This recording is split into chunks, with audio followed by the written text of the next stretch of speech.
ರುದ್ರಭೂಷಣ, ಏನ್ ಹೇಳು? ನಾನು ಯಾರು ಅಂತ ನಿನಗೆ ಪ್ರತ್ಯೇಕವಾಗಿ ಪರಿಚಯ ಹೇಳಬೇಕಂತ ಅಗತ್ಯ ಇಲ್ಲ. ಎಲ್ಲೋ ನೋಡ್ದಾಗ ಉಂಟಪ್ಪ. ನನ್ನ ತಂಗಿಯ ಪರಿಚಯ ಇರಬೇಕಲ್ಲ. ಯಾವಳ? ನಿವೇದಿತ. ಓಹೋ, ಅವಳನ್ನು ಮನಸಾರಿ ನೀನು ಪ್ರೇಮಿಸಿದ್ಯಂತೆ. ಕೇವಲ ಪ್ರೇಮಿಸಿದ್ದು ಮಾತ್ರವಲ್ಲ, ನಿಮ್ಮಿಬ್ಬರ ಪ್ರೇಮದ ಪ್ರತೀಕವಾಗಿ ಅವಳೀಗ ಗರ್ಭಿಣಿ ಇದ್ದಾಳೆ. ಹೆಣ್ಣೊಬ್ಬಳ ಬದುಕಿನಲ್ಲಿ ಚೆಲ್ಲಾಟ ಆಡುವುದು ಗಂಡು ಮಕ್ಕಳಿಗೆ ಅಷ್ಟು ಶೋಭೆ ತರುವಂತ ವಿಷಯವಲ್ಲ.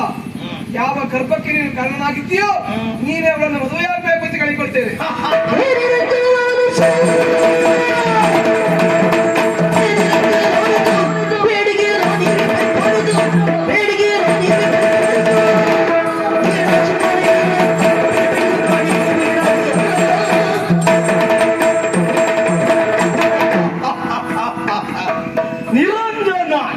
ಏನು ನಿನ್ನ ತಂಗಿಯನ್ನ ಮದುವೆ ಆಗ್ಬೇಕಾ?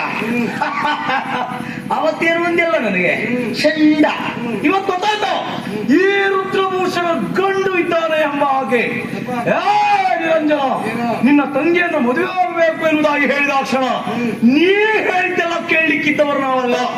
ಒಮ್ಮೆ ಆಗಲೇಬೇಕು ಅಂತ ಆದ್ರೆ ನಮಗೆ ಎಲ್ಲ ಕೇಂದ್ರದಿಂದ ಅಪ್ಪಣೆ ಆಗ್ಬೇಕಾ? ಕೇಂದ್ರದಿಂದ ಇಂಥದ್ದೇ ಮಾಡ್ಬೇಕು, ಇಂಥದ್ದೇ ಕೊಡ್ಬೇಕು, ಇಷ್ಟು ದಿನವೇ ಕೊಡ್ಬೇಕು, ಆಮೇಲೆ ನಿಲ್ಲಿಸ್ಬೇಕು ಅಂತ ಹೇಳಿದ್ರು ಅಷ್ಟು ಮಾಡುವುದು ನಾವು. ಕೇಂದ್ರದಿಂದ ಜನರಿಗೆ ಕೊಡ್ಬೇಕು ಅಂತ ಹೇಳಿದ್ದಲ್ಲ, ನೇರ ಜನರಿಗೆ ಮುಟ್ಟಿಸ್ತೀರಾ ಅಥವಾ ಮತ್ತೊಂದೇ ನೀವೇ ನುಂಗಿ ಸಾಯ್ತೀರಾ?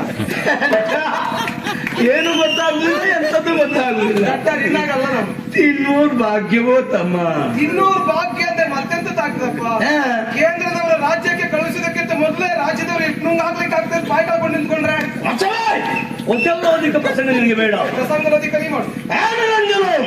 ನಿನ್ನ ತಂಗಿಯನ್ನು ಮದುವೆ ಆಗಬೇಕು ಅಂತ ಆದ್ರೆ ಅದನ್ನಾಡು ಹೇಮಮಾಲಿನಿ ಅವಳ ಪಾದಕ್ಕೆ ಬಿದ್ದು ಬೇಡಿಕೊಳ್ಬೇಕು.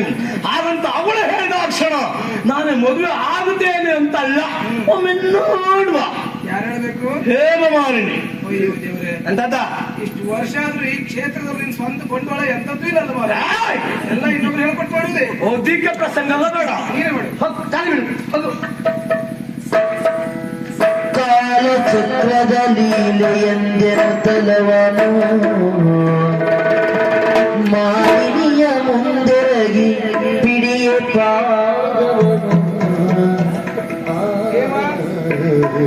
ನನ್ನ ನಿನ್ನ ನಡುವೆ ದ್ವೇಷ ಹೇಗೂ ಇರಬಹುದು, ಮುಂದೆ ಹೇಗೂ ಸಾಗಲಬಹುದು, ಅದು ಪ್ರಶ್ನೆಯಲ್ಲ ಹೇಮ. ಈಗ ನಮ್ಮಿಬ್ಬರ ದ್ವೇಷ ಎನ್ನುವುದು ಮತ್ತೊಬ್ಬರ ಬದುಕಿಗೆ ಮಾರಕವಾಗಿ ಆಗಕೂಡದು ಯಾವುದೇ ಕಾರಣಕ್ಕೂ. ನೀನೊಬ್ಬರು ಹೆಣ್ಣಾಗಿ ಹೆಣ್ಣಿನ ಕಷ್ಟವನ್ನು ಅರ್ಥೈಸಿಕೊಳ್ತೆ ಮತ್ತೆ ವಿಶ್ವಾಸ ಇದ್ದದ್ರಿಂದ ಕೇಳಿಕೊಳ್ತಾ ಇದ್ದೇನೆ. ಈಗ ರುದ್ರಭೂಷಣ ನನ್ನ ತಂಗಿಯನ್ನು ಮದುವೆ ಆಗಬೇಕು ಅಂತ ಆದ್ರೆ ನೀನು ಒಪ್ಪಿಗೆಯನ್ನು ಸೂಚಿಸಬೇಕಂತೆ. ಒಮ್ಮೆ ಹೂ ಅಂತ ಹೇಳು ಹೇಮ. ಸಾಗುತ್ತೀ